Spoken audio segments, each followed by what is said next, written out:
코골이를 잘 치료하게 되면 하지 불안 증후군도 없어지게 됩니다. 하지 불안 증후군이 어떤 증상이냐 하면요. 밤에 자다가 종아리에 쥐가 내려서 너무 아파서 잠을 깨게 되는 거예요. 밤에 자다가 다리를 툴툴 털기도 하는데 그것뿐만 아니라 상상할 수 없는 강한 그 조임으로 종아리 근육이 확 조여지게 되면 다리에 쥐가 내려서 더 이상 잠을 잘 수가 없게 되는 거죠.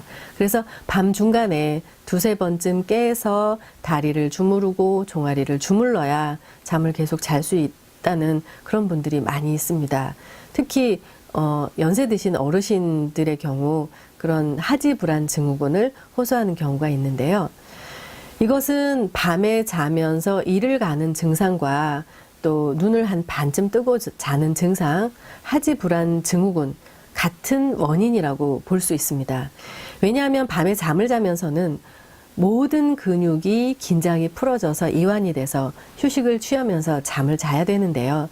이를 갈게 되는 경우도 마찬가지인 것이 낮에는 상상할 수도 없는 강한 힘으로 뽀드득 이를 갈면서 자는 그것이 정말 이렇게 어떤 원인인지 알 수 없지만 어쨌든 이를 가면서 자는 경우가 있죠. 치료를 하다 보면 이런 것을 발견할 수 있습니다.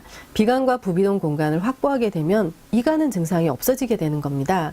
왜냐하면 이를 갈게 된다는 것은 뇌파의 어느 부분이 휴식을 취하지 않고 활동을 해서 이 턱관절 근육을 일을 시키는 거죠.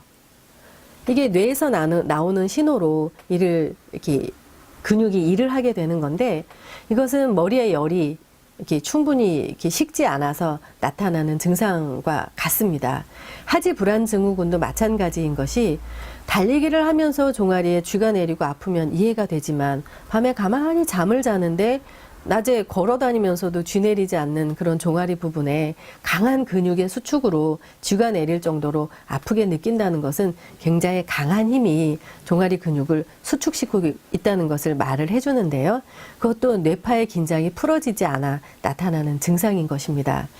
그래서 뇌의 도파민 분비가 부족해서 나타나는 증상이라고 해서 이제 호르몬제를 쓰기도 하고 긴장을 풀어주는 여러 가지 이완요법, 명상요법을 쓰기도 하고 반신요, 긴장을 풀어주는 많은 치료 방법이 제시되고 있는데 그 중에 한 가지 가장 효과적인 방법이 코로 정확하게 숨을 쉬게 만들어주면 뇌의 과열 방지 장치인 부비동 공간에 공기가 지나다니면서 머리에 열이 식게 되는 것입니다. 그러면 뇌파가 안정이 돼서 충분히 숙면이 취해지게 되는데요. 그러면 근육을 긴장시키는 뇌파의 활동이 일어나지 않게 되는 거죠.